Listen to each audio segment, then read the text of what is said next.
The Greek-Nigerian basketball player Giannis Antetokounmpo, age 28, is arguably one of the best players in the game. He demonstrated this recently in a game against the Pelicans on December 20th. Also, in a recent game against the Golden State Warriors, Giannis Antetokounmpo recorded several 10-second violations. He then stated that he would not modify his free throw routine regardless of this. Keep watching for details on these. Firstly, the top 5 basketball players in the 22-23 Kia race to the MVP ladder. First on the list is Giannis Antetokounmpo of the Milwaukee Bucks. After being initially listed as probable due to knee discomfort, Antetokounmpo played well at Brooklyn on Friday, albeit in a losing effort. Due to left knee discomfort, the Bucks star missed Saturday's victory over Utah. Still, he has since scored 40 points or more in back-to-back games while shooting 65.9% from the field and grabbing 10 rebounds or more. In his career, Antetokounmpo has scored 40 or more points in consecutive games 5 times, when both the regular season and the playoffs are included. It's also worth noting that his current scoring average of 31.6 points a game is a career high. Secondly, we have Nikola Jokic of the Denver Nuggets. Jokic and Wilt Chamberlain are mentioned in some esoteric statistic every other night. At this point, you would wonder whether Jokic will join Chamberlain as one of the players to win the MVP in 3 straight seasons. Fortunately, Brian Martin, a co-worker, previously looked into the potential of our 22-23 Kia season preview. In Tuesday's victory over Memphis, Jokic recorded an odd 13 points, 13 rebounds, and 13 assists stat line for his second straight triple-double. He made history 2 days earlier when he finished a game with over 40 points, 25-plus rebounds, and 10 assists, making him the first player to do so since Chamberlain in 1968. In case you were wondering, Larry Bird was the last athlete to receive 3 MVP awards in a row. Next, we have Jason Tatum of the Boston Celtics. In this section, we want to reassure Celtics supporters that they should not worry, since Tatum can return to the number 1 spot just as quickly as he dropped to 3rd. Due to personal reasons, Tatum missed Sunday's defeat to Orlando. However, it was later revealed that he had skipped the game to honor his son Deuce's birthday. Bravo to 24-year-old Tatum for realizing what matters most. In a Wednesday defeat to the Indiana Pacers, Tatum scored 41 points on 52% of his field goal attempts in his first game back. Tatum was therefore undoubtedly not rusty. However,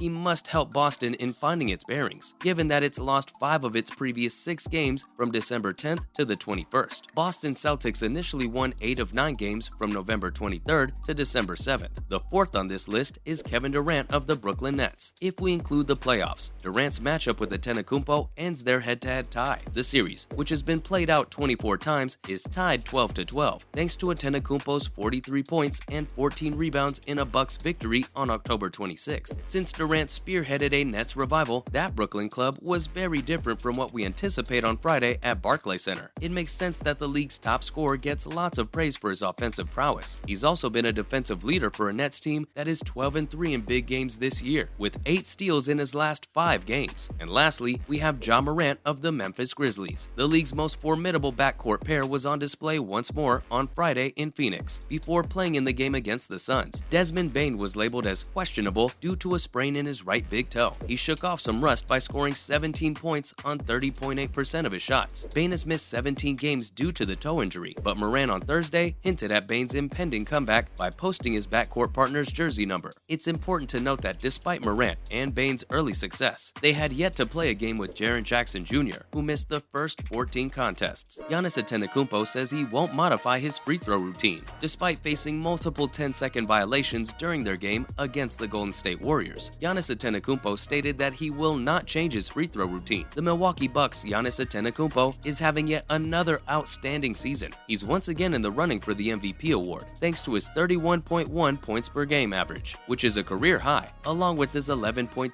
rebounds a game, 5.3 assists per game, and 1 block per game. After a shocking loss to the Houston Rockets a few days prior, Giannis and the Bucks were determined to avenge that loss when they played the Golden State Warriors on Tuesday. After an outstanding victory over the Celtics, Stephen Curry and the Warriors were up against the Bucks, but they were unable to keep up and were defeated 128-111. Giannis managed to score 30 points in less than 30 minutes, but he was flagged for several infractions for taking longer than 10 seconds to shoot his free throws. The officials have been instructed to call Giannis's violations more frequently after teams pressed the NBA to do so. Giannis was asked if he would change his free throw technique after the game, and he was certain that he wouldn't. Giannis's free throw countdown had been somewhat forgotten about, but it was brought up again when Russell Westbrook began the countdown during the Bucks game against the Lakers. He needs to make some adjustments, because if he doesn't, this will just be become a nightly event that no one wants to witness. The Bucks, who are attempting to win back their title, had a strong performance that was somewhat diminished by it. The Bucks were clearly the better team in this matchup between the two recent NBA champions. Even though the Warriors have had a poor road record this season, and the game was in Milwaukee, it was still fairly amazing. If it weren't for injuries, we might have seen these two play in the NBA Finals last year. After all, there's a decent chance the Bucks would have defeated the Celtics if Chris Middleton had not been injured. The Bucks will be praying that he's fully healed before the playoffs roll around, because he's still not quite right this season. Without making a basket, Giannis Antetokounmpo demonstrates why he is the best player in the NBA. With 42 points and 10 rebounds, Antetokounmpo needed just 33 minutes to lead the Bucks to victory. He scarcely missed on his way to his fourth 40-point performance of the season, making 12 of 17 field goals and 17 of 22 free throws. Although Antetokounmpo had several standout performances against the Pelicans, his most amazing sequence of the evening occurred during a possession in which no points were scored. Antetokounmpo replaces Brook Lopez at the center as the Bucks go small. Four perimeter players surround him: Drew Holiday, Grayson Allen, Pat Connaughton, and Joe Ingles. Holiday picks Zion Williamson despite having a significant size advantage. Jonas Valanciunas, who stands 6'11" and weighs 265 pounds, must be defended by Antetokounmpo since Allen, Connaughton, and Ingles match up with their positions. Valanciunas receives the ball from the Pelicans as he approaches the free throw line. He passes the ball to Williamson at the right elbow, practically soon after dribbling in his direction. Antetokounmpo switches to Williamson after Holiday is distracted, attempting to fight through screens. He then stands his ground and enlarges himself when Williamson enters the paint. Williamson attempts to score over Antetokounmpo, but his attempt fails to even hit the iron. It probably didn't help that Holiday was breathing down his neck. Guess who was there to stop Valanciunas from attempting a putback after he received the offensive rebound? Antetokounmpo. To give the Pelicans another opportunity to score, Antetokounmpo flicks the ball out to Trey Murphy III on the wing. While Antetokounmpo is still defending Valanciunas, the ball finds its way to him once more. On his drive to the hoop, Antetokounmpo puts his body in front of Valanciunas rather than falling for a sluggish but extremely effective pump fake. This time Antetokounmpo fails to block his shot, but he manages to cause another miss. If that wasn't great enough, Antetokounmpo saved his best for last by catching Williamson at the top and inducing another miss without fouling. That's not one, not two, not three, but four stops made against two of the NBA's most physically dominant players, who, incidentally, also happen to reside in the paint. The best part is that Antetokounmpo still has enough energy to dash away when the Bucks finally win possession of the ball and draw one of the 14 fouls the Pelicans committed on him that evening. Why does this even matter? The most important part about this jaw-dropping moment is that it serves as a reminder of what makes Antetokounmpo an all-time great defender. He's already won one Defensive Player of the Year title, been selected for 5 all-defensive teams. Also, he doesn't frequently guard the best player on the opposing team. However, there aren't many NBA players in history who have had as much influence on the defensive end of the court as he does. The defensive worth of Antetokounmpo goes much beyond the standard box score. For instance, he's averaged just 1 block per game this season. Trying him with a group of players, including a pair of guards in Kyrie Irving and Shai Gilgeous-Alexander, places him 27th in the league. But guess what? The opponent's field goal percentage against Antetokounmpo is 45.7, which is 19.2 percentage points lower than anticipated. In essence, that score leads the league. When it comes to steals and deflections, Antetokounmpo is rarely successful. Nevertheless, he is capable of moving to the outside and switching on to most players. This makes him very impossible to play off the court and enables the much more limited Lopez to play to his strengths as a shot blocker. The Bucks have one of the best defensive lineups in the NBA, with Holiday, Antetokounmpo, and Lopez, but Giannis's versatility ties everything together. While performing all those tasks, Giannis averages a career-high 31.6 points and 5.2 assists. It's understandable why many people believe he is currently the best player in the NBA. And with that, that's a wrap on today's video. What did you think of Giannis's performance against the Pelicans? Also, what do you think of his decision not to change his free throw routine? Let us know in the comment section below. Please give the video a thumbs up and subscribe to the channel for more content like this. Thanks for watching, and we'll see you next time.